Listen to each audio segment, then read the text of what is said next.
Ngayong gabi sa The 700 Club Asia, matapos siyang iwan ng ama, may lugar pa ba ang kapatawaran sa kanyang puso? Juanita Rose, nagmahal, nasaktan, nakalaya.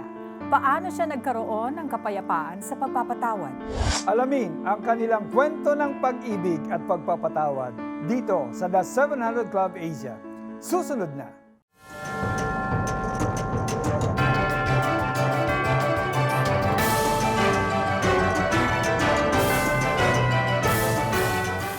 Welcome to another inspiring episode of the 700 Club Asia. Ako po si Alex Tinsay. At ako naman po, si Felicie Pangilinan Buizon. Alex, kamusta na, Lolo? Yes, ikaw din, Lola. Pareho na tayong apostolic. Correct. Correct. Felicie, ano ang gagawin mo kapag may nanakit sa iyo? Madali ka lang bang magpatawad? Dati, babawian ko. Ganon. Pero ngayon, na-realize ko na I'm doing myself the favor if I forgive. Kasi nagkakaroon ako ng kalayaan. Kung minsan kasi, Felicie, madali lang ang magsabing sorry. Pero in reality, ang hirap magpatawad. O di kaya nag-sorry ka, tapos bumabalik pa rin sa isip mo yung ginawa niya sa'yo, how he embarrassed you, insulted you. Pero kailangan talagang magpatawad ka kasi yun ang gusto ni Lord hindi ba?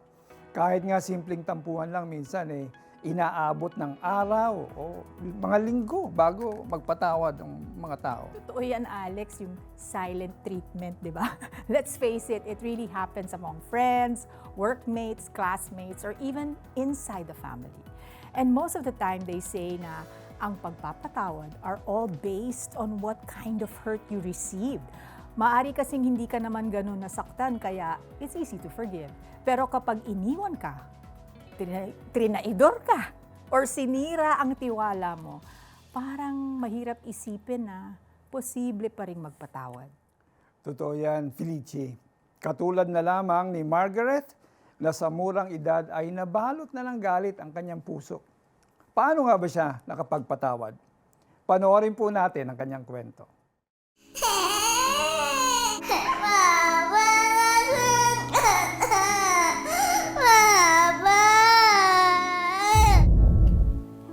Bata pa lamang si Margaret ay nananabik na siya sa kanyang ama. Iyan ay dahil maaga itong nawalay sa kanya dahil sa pagtatrabaho sa ibang bansa. Kaya naman isang araw, We received a letter from OWA. So dun sa letter, nagulat kami na kahit isang pangalan namin wala dun sa beneficiary niya. Pero meron dun 2 pangalan ng lalaki na nakalagay doon, relationship is son sa kanya. So doon namin din na-confirm na meron na siyang ibang family. ang pangungulila ni Margaret sa ama ay nagsimulang mapalitan ng puot. More than 10 years din siguro yun na, yun nga, parang wala siya. So lumalaki ako nung wala siya. Alam mo yung naghahanap ka ng magde-defend sa'yo, yung magpa-protect sa'yo. Pero wala akong matakbuhan. Kaya naman laking gulat nila nang isang araw ay dumating bigla ang kanyang ama. Bakit bigla ka nandito? Ibig sabihin ba nito, uuwi ka na sa amin? Hindi eh. Hindi pwede. Sa halip na balikan, muli lamang silang iniwan ng ama. Kaya naman, Umiiyak din ako kasi sabi ko, Dad, kung hindi mo sana ginawa, sana okay ako. Ang dami rin namin paghihirap. Kailangan ko mag-work ng maaga noon para lang mapagtapos ako ng college. So yun nga, kina-question ko rin si God, bakit pa ako pinanganak? At very young age, I tried to commit suicide. So sinakal ko yung sarili ko sa ilalim ng kumot kasi parang sabi ko, sana na mamatay na lang ako. Siguro pag nawala ako, baka yung problems din ng family mo mawawala na kasi baka ako lang naman yung may dala ng mga problema na yun eh. ang puot na iyon ay unti-unting nagbunga kay Margaret ng paghahanap ng kanyang halaga sa iba. Baka sakaling yung love na yun, baka sakaling mapasaya niya ako. Kaya naman isang araw, I'm trying to call my friend, pero wrong call yung nangyari. So, merong na-dial na ibang number na yun yung contact ng sister ko. Hello? Sino to? Then yung Yep. wrong call na yun, sobrang Wala akong kilalang Yep. makulit siya. So sabi ko sa kanya, wag na niya i-save yung number ko, wrong dial, ganyan, wrong number. Tapos yun parang everyday, magte-text siya, good morning, ganyan. Ando din yung, siguro nga kasi longing ako sa attention. So hanggang sa naging every Sunday na yun, lalabas kami, ganyan. Subalit di akalain ni Margaret na ang kanyang kinapitang kaligayahan ay biglang masusubok. One morning, di siya nagparamdam sa akin. Tapos suddenly, bigla na lang may nag-text. Sabi niya, hoy, Malandi ka, tigilan mo yan, ganyan. Parang may asawa na siya, pwede ba, ganyan, ganyan. Hindi ko pinansin. Kasi yun nga, and bakit ako yung aawayin mo? Eh, victim ako dito, parang gano'n. Yun. Tapos every time din i-confront ko siya, syempre, lalaki, aamin ba yan? Ang sasabihin niyan, hindi yan totoo. Parang inisip ko, hanggat din wala naman din ako nakita na evidence. So parang, sige, magbubulag-bulagan na pa rin ako, parang gano'n. Ang nakakainis din kasi kung meron siyang anak, tapos kung ilang taon na yung anak niya, yun din yung time namin sa relationship, within the relationship. So parang sobrang na-feel bad din ako. I was once like that child na iniwan din nga ng father for another family. There are times nga na nagigising na lang ako, middle of the night, iyak na lang ako ng iyak kasi wala akong masabihan ng pinagdadaanan ko. Sobrang nahihiya ako na mag-share kasi nga, ano sasabihin nila sa akin. Pero yun, binigyan ako din ni God ng confidence, binigyan niya ako ng freedom and courage to end that bad and wrong relationship. Kasabay ng tila paglaya ni Margaret ay kanyang napansin ang pagbabago ng kanyang kapatid. Doon na napansin ni Margaret ang pagkilos ng Diyos sa kanyang buhay. Seeing the changes in her life, parang sabi ko, anong meron doon? Bakit sa ate iba na? So, nung time na yon, doon ko naintindihan yung God's love, yung forgiveness, and doon ko lang din naintindihan na si Christ, ganun niya tayo kamahal, na yun nga parang broken pieces ako, pero okay lang sa kanya na masugatan siya, na masaktan siya, basta mabuo niya lang ako ulit. So yun yung time na nag-accept ako kay Christ, and sabi ko, Lord, sinusurrender ko na rin po sa iyo to. Alam ko, Lord, na napatawad mo ako dun sa nagawa kong kasalanan. And because of that forgiveness, I can also forgive those people who hurt me. Ang kapatawaran at pagmamahal na naranasan mula sa Panginoong Hesus ang naging daan upang mapatawad din ni Margaret ang kanyang ama. And yun yung time na yun, before siya ulit umalis, sabi ko parang, Dad, mag-start tayo ulit. We still welcome you as our father.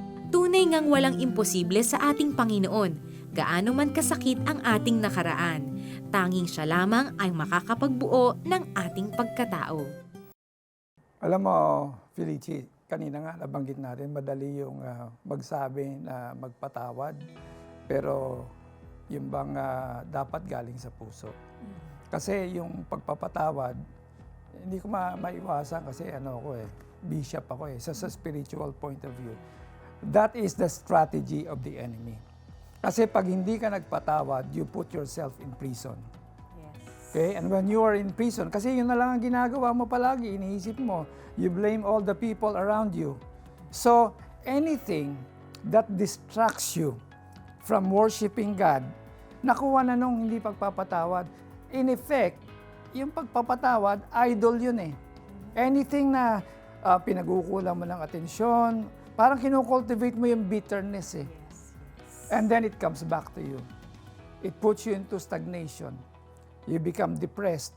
Later on, what happens? It becomes anxiety. And later on, suicidal ideation. Imagine, it really, ang tawag doon, talagang nagiging more complex, Talagang root siya, yung sinasabi na umuugat talaga siya, That's Kasi nga, inaalagaan eh. Yeah. Para ka nagtatay. Oh, you're right. Margaret's story of forgiveness first aired in 2016, and that was 9 years ago. But the Lord remained faithful to Margaret. Sa biyaya ng Diyos, simula pa noong 2019, she's been working in the UAE and is still walking faithfully with Jesus, serving in church through ushering, music, and hosting. Matapos silang magkapatawaran ng kanyang ama, nagkaroon sila ng open communication. At tuwing umuwi si Margaret sa Pilipinas, madalas ay ang ama niya mismo ang sumusundo sa kanya. Imagine, from bitterness noon, ngayon ay puno na ng love and restoration. Hindi lang yon. Okay na rin si Margaret with her dad's second family. Dahil sa pag-ibig at biyaya ng Diyos, natutunan niyang magpatawad at nagkaroon pa ng pagkakataon na i-share ang gospel sa kanila. Ang dating sugat naging testimony na ng pagmamahal ng Diyos. What a beautiful update. Yung mess, naging message. Yung trial, naging triumph. Talagang kapag natuto tayong magpatawad at hinayaan nating pagalingin ng Diyos ang ating puso, bubuksan niya ito. At ang pintuan ng blessings, reconciliation. Higit sa lahat, yung freedom, yun ang importante. Malaya na tayo. Kaibigan, pwede mo ring maranasan ang healing at restoration na naranasan ni Margaret. Ang unang hakbang ay lumapit sa Diyos at tanggapin ang kanyang kapatawaran sa iyong mga kasalanan. Exactly. Kasi kung isipin natin, mas malaki ang kasalanan natin laban sa Diyos kaysa sa kasalanang ginawa ng iba. Kaya lang, in denial tayo eh. Pero ganun pa man, minahal pa rin niya tayo. At ipinadala si Jesus para mamatay at bayaran ang ating kasalanan. Kaya kung lalapit ka sa Kanya, hihingi ng tawad mula sa iyong puso at tatanggapin siya bilang Panginoon at tagapagligtas, patatawarin ka rin niya ng buo at walang kulang. At kapag naranasan mo na ang kapatawaran ng Diyos, mas madali na para sa iyo ang patawarin ang iba. Kasi makikita mo na sila tulad ng tingin ni Jesus sa kanila, mga taong mahal din niya. Manalangin tayo. O Diyos Ama, maraming salamat sa iyong pagmamahal na ipinakita mo sa krus. Hindi pa kami bumabait, Lord. Binayaran mo na yung aming mga kasalanan. Salamat, Panginoon, sa walang katulad na pagmamahal. Patawarin niyo po kami sa aming mga kasalanan. Linisin niyo po ang aming mga puso. Tulungan niyo po kami na mamuhay ayon sa kalooban ninyo, Panginoon. Lord, salamat. Sabi mo, it is finished. Binayaran mo na lahat. Bigyan mo po ako ng lakas para makapagpatawad din. Alam mo ang mga taong nanakit sa akin. Father God, give me the grace to forgive just as you have forgiven me. Thank you, Lord. Now, please lead me. Be my Lord and be my Savior and make me the kind of person that you want me to be. In Jesus' name, amen. Sa ating pagbabalik, makakasama natin ang celebrity couple na sina Donita Rose at Felson Palad. Alamin po natin ang kanilang kwentong pagpapatawad, kalayaan at pag-ibig. Huwag kayong aalis. We'll be right back.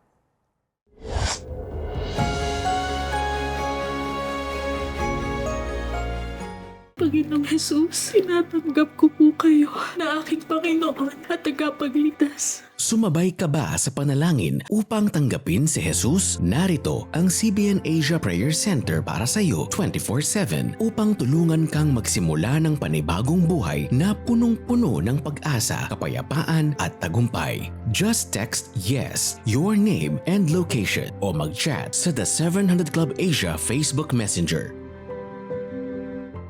Blessing more people through CBN Asia is fast and easy using your GCash app. Just tap the QR button to scan CBN Asia's GCash QR code. Enter the amount you want to give. Tap Next, then Pay. Send a screenshot of your receipt to CBN Asia via Facebook Messenger or email partnership@cbnasia.org so we can acknowledge your donation. To make future donations faster, save CBN Asia as a favorite biller in your GCash app. Tap the bills icon, choose Add Biller, select CBN Asia, and enter your details. Then tap Save. Be God's hand of blessing. Give today.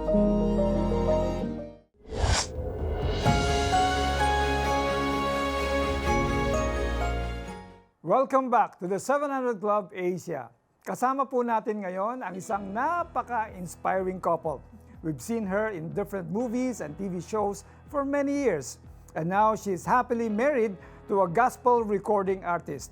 We're privileged to have them back in Manila. Welcome, Felson and Donita Rose Palad. Hello, welcome. Welcome to the glad to be show. here. I'm so proud to be here with ang aking minamahal sa buhay. Sabi nila, welcome to us. Oh, it's so wonderful to have you. Donita, alam mo naman marami sa amin sumusubaybay sa iyong career. Okay, they're my favorite social media couple. At alam din namin na you've gone through painful seasons in life. So how did forgiveness become part of your healing journey? I think forgiveness is the most vital ingredient in being able to move forward. Kasi, di ba may kasabihan, unforgiveness is like a poison that you drink expecting the other person to die from, Yes. right? So we think that by unforgiving, we are withholding something good from the other person, but it actually rots you. Nakakabulok ng iyong spiritual life, yung iyong pagkatao, bumibigat. And, I would say that they say that forgiveness is a process, right? They say time heals all wounds, right? In some aspects, yes, that's true. But many people don't follow that up with the statement that forgiveness is a decision. So it starts with a decision first. You have to say, I choose to forgive. Lord, give me, even if you don't have it, Lord, give me the grace to forgive. And so when you start, then God gives you the grace. And then it becomes a journey and a process where you say, okay, slowly, nahihil na ako. But choosing to forgive someone is an immediate decision. And then everything else will follow. Ayun. Talagang you have to cut the chain. Yeah. Diba? Hindi makakat yun kapag She ayaw said mo it, parang sineminar tayo. Sorry. I guess it's really part of her journey talaga. Essential, It's no? easy to say it, but the process, siguro mga 5 years plus ang process ko of forgiveness with my ex. Yeah. Yun, it was a long process. And I'm grateful na meron akong yung mga katulad ng ministry po ninyo, meron akong mga tao sa buhay ko na that were there to guide me through that process. Pero karamihan sa mga nanonood, walang ganyan. Yeah. So the best place to find somebody that can help you is through somebody who knows the Word of God. Kasi yung Word of God ang mag-guide sa'yo. Like when you don't have the grace to forgive, the Bible commands that we forgive. Yes. Wala kang choice eh. You can choose to not forgive, but if you want to be able to live a life of freedom, you have no choice but to forgive because Christ forgave us first. Amen. Pero alam mo, kahit na meron kang choice, minsan ang problema talaga ikaw. Kasi if you cling to your pain, to the hurt and the bitterness, it becomes a cycle. Struggling, and then if you don't see the evidence, you go back to what you were before. So gusto kong tanungin si Donita. Gusto ko rin siyang managalo. So ano yung moment na na-realize mo na wala ka nang magagawa? So ubos na yung luha mo, yung pain mo, naging ano ka na, parang yung bang normal na lang sa'yo. So, when was this moment that you decided, okay Lord, suko na ako. I let go of this. Kayo na pong bahala. When was this moment? Pinapaiyak mo na naman ako. Well, this is a serious moment, but it kind of became a joke. I was in Boracay at the time. And dun ko nalaman na parang something was wrong in the relationship and it was like about to end. So this was like around New Year's Eve. We were with friends, spiritual family actually. And then yung isang pastor na kaibigan namin dun sa Boracay, sabi niya, run to the cross, sabi niya. So ako naman, ang lalim noon. Talagang dinibdib ko yung sinabi niya. Yun pala, literal yung sinasabi niya. Kasi tatakbo kami sa beach, papunta dun sa Station of the Cross. Okay. So, natawa ako nung nalaman ko na literal pala yun. And then I said to myself, alam mo, sakto din yung message sa akin kasi gagawin ko siyang tema ng ng taon na yon. Na I'm gonna run to the cross. I'm going to run to my first love.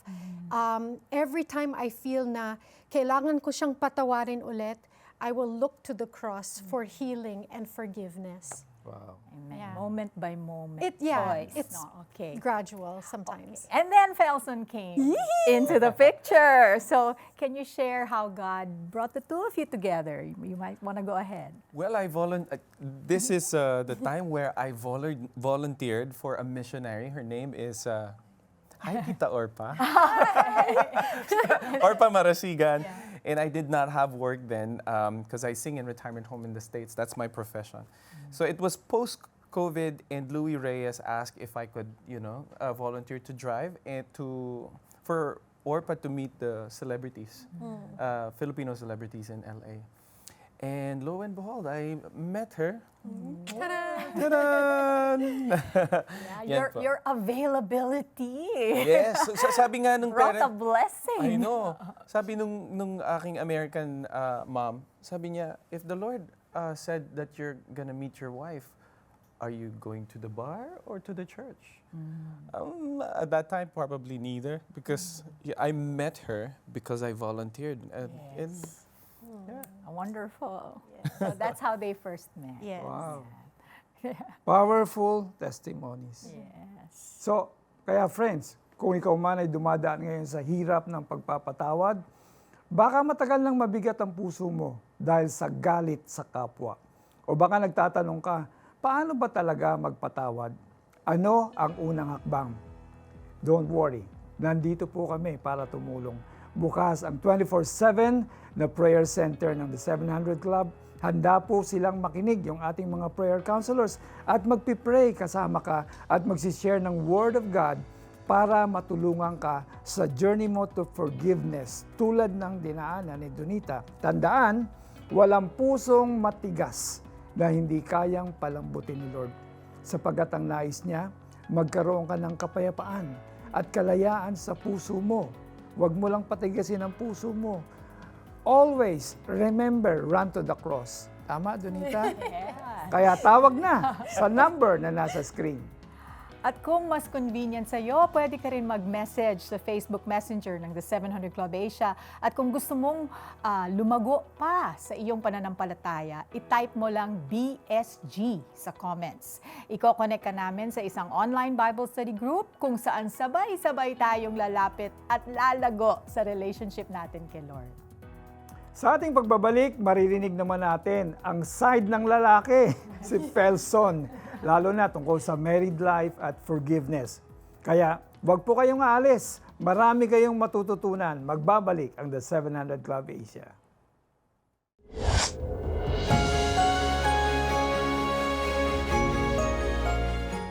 Ang pag-asa ay parang isang buto. Kailangan ng pag-aaruga upang lumago. Dahil sa inyong suporta, patuloy ang CBN Asia sa pagtatanim ng pag-asa. Hindi tayo titigil dahil marami pa ang kababayan nating nangangailangan nito. Maging kabahagi na at mag-donate ng 500 pesos sa CBN Asia. Bilang pasasalamat, makakatanggap ka ng access sa A Proverb a Day Reading Plan and 31-day video devotional to gain wisdom, guidance, and encouragement for daily life.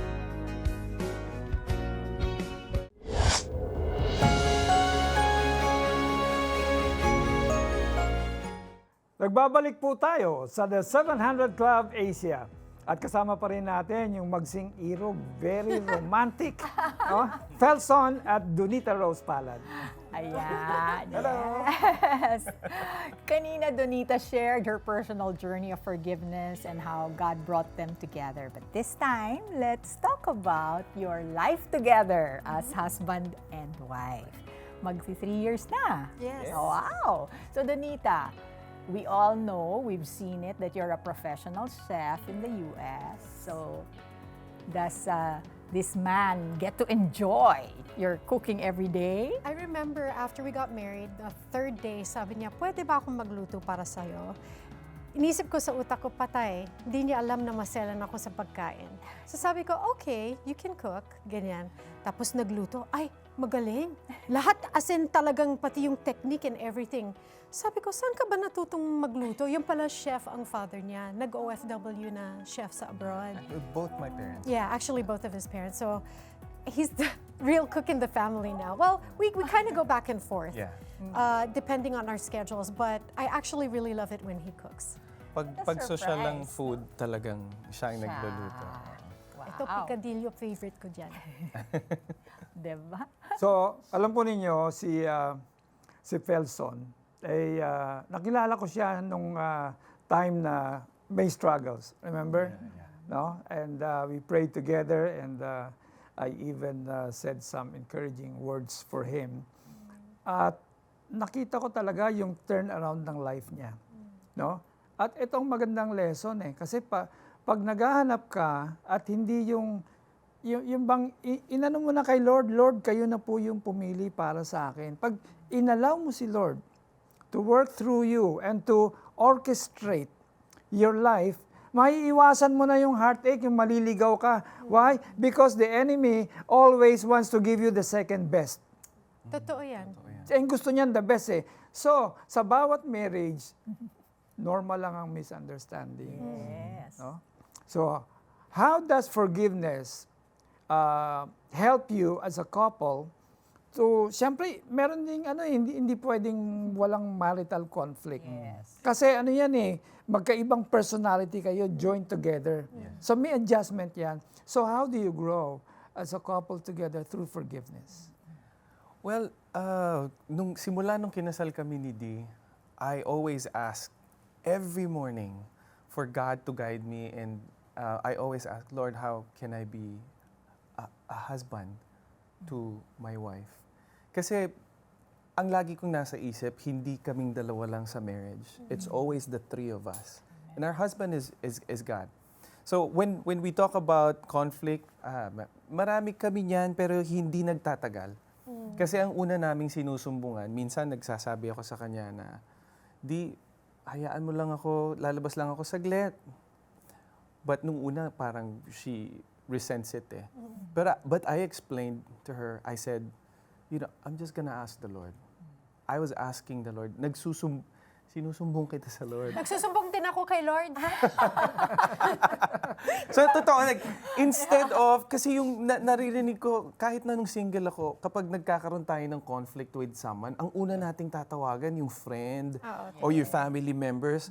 Minsan, we think that they have the wisdom, but actually, ang kailangan nating tatakbuhan, katulad ng sinabi ni Dee, is the Lord. Magsumbong ka muna sa Lord. And then after that, ako na yung nagsusorry ng una. Totoo yan. Totoo yan. Kahit feel ko, ako yung agrabyado dito, pero the Lord would say, I say sorry because this is this and that. I have to admit that, the first time around, I had the tendency to run to my friends, to run to pastor, to run to other people, and never to the Lord first. He was the one that actually taught me. And so one I think practical piece of advice that I'd love to give people is that sometimes if we've been hurt in the past, we get triggered by certain things easily. And then he would say, I am not that person that hurt you before.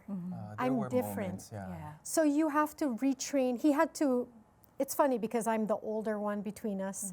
10 years ang gap namin. But he's actually the more mature one between us because I already had a pattern of this in my life. And he's like, hindi ako itong person, hindi ako that person. I'm Felson. I am not gonna treat you, he's not perfect, and it's not a comparison to other people, but it's to say that you need to retrain your mind na yung mga triggers na yan, you need to bring that before the Lord. So even if I say, pinatawad ko na yung tao na yun, minsan in my actions and in my heart, meron pa rin. So he would say, bring that to the Lord. Yeah. If there's something still in your heart, let's pray. Then he would, right then and there, we would pray, Lord, can you please forgive me? Nagde-deliverance ko. Oo, totoo yan. So I'm just letting people know that the practical side of that is when people say, forgive that person, it's an immediate decision, but it's a long process. Yeah. Now you have to continue to forgive. It's not one time, it's many times throughout your lifetime. Pag tinignan mo, Alex, run to the cross pa rin, di ba? Yes. Run to the Diba?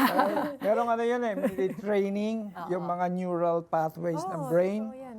Kasi yun na yung old habits, they die hard. So, kailangan intentional. Intentional. word. To communicate, Yes. to have peace, intentional yan. And, can I say one more thing? Kasi dati, pag nagde-devotions ako lang. But this guy, parang retrained us na he does his own devotions too. I do my own separately sometimes. But kadalasan, we do it together. So it's like entertainment for us in a sense na after we, let's say, nag-treadmill, kaya pumayat na rin ako dahil sa devotions and Word of God sa YouTube at whatever, 45 minutes treadmill. Afterwards, nag-uusap kami. Anong sabi ni Lord sa'yo today? Ay, grabe yung natutunan ko. Hindi ko alam ganun palang ibig sabihin ng Word. And then, lumalaling kami together. So it's exciting. So both of you are open about your faith. How has your relationship with Christ guided you to forgive each other, and even those who you hurt before? Well, ikaw? Natandaan ko yung sinabi nung example ng isang pastor sa akin that forgiveness and prayer, the similarity, mahilig ako magkudkud ng balat di ba sa probinsya yung bato. Yeah. Oo. You know, sabi niya, a stone is remolded by one drop of water a day. And our hearts, if it's hardened because of unforgiveness, but if we put forgiveness every day, Yeah. it would change its shape. And marami akong hurt din before, yung my testimony. But God, was able to change, not just was able, but He is able to change our hearts by kahit na one word a day from the Lord. Yes. Nothing is too difficult, di ba? Okay. So before we finish this interview, we want you to give you an opportunity to invite our viewers. You have some shows coming up, or Yes. you want to promote? September, we have 2 major concerts this September. Maraming salamat po for our producers. September 20, Echoes of Elegance in Dusitani Hotel at RJ Bistro. It's going to be at 7 p.m. Echoes of Elegance. And another one is on September 29th in De La Salle University, Cavite. Dasmariñas. Dasmariñas, Cavite. Yes. So I have 2 concerts. Wow! Kumakanta na Huwag siya. kayong mag-alala, kakanta din ako. That is a new creation. Thank you so much Thank for you. joining us today. Salamat po ng Maraming marami. Salamat. What a Salamat po ng blessing. marami. Well, alam natin mahirap kumanta. I mean, magpatawad. Pero kung tutusin, mas mahirap yung manatiling puno ka ng galit at bitterness. Hindi lang kasi relationship natin ang nasisira, pati ang trabaho, peace of mind at kalusugan ay apektado rin. Tama. Pero kapag natuto tayong magpatawad, tayo mismo ang napapalaya. Sabi nga sa Colossians 3 verse 13, magpasensya kayo sa isa't isa. Kung may hinanakit kayo kanino man, magpatawad kayo, gaya ng pagpapatawad sa inyo ng Panginoon. At kapag malaya ang puso mo mula sa galit, doon pa lang papasok ang peace, joy at blessings na gustong ibigay sa iyo ni Lord. Hindi kasi pwedeng magsama yung bitterness at joy sa isang puso. Kaya friends, piliin yung magpatawad. Hayaan niyong ang pag-ibig ni Jesus ang magdala ng healing at bagong simula sa buhay niyo. Maraming salamat sa inyong panonood. If you want to see more inspiring stories, partner with CBN Asia. You can use your GCash app to scan the GCash QR code on your screen or bisitahin ang cbnasia.org/give para sa iba't ibang paraan ng pagdodonate. Samahan niyo ulit kami bukas para sa mas marami pang inspiring stories dito lamang sa The 700 Club Asia. God bless you more! And more! See you next time. Bye! Ngayong Martes, Pagsasama sa loob ng 34 na taon na uwi sa hiwalayan. Nagdesisyon ako na para makagain ako ng respect sa sarili ko, I want to be alone. Kailangan ko suyuin yung asawa ko. Ayoko ng ganitong setup. Paano maaayos ang gusot sa kanilang pagsasama? Sabay-sabay nating alamin sa pagpapatuloy ng ating Forgiveness series. Dito lang sa The 700 Club Asia. Martes, alas 12 ng hating gabi sa GMA.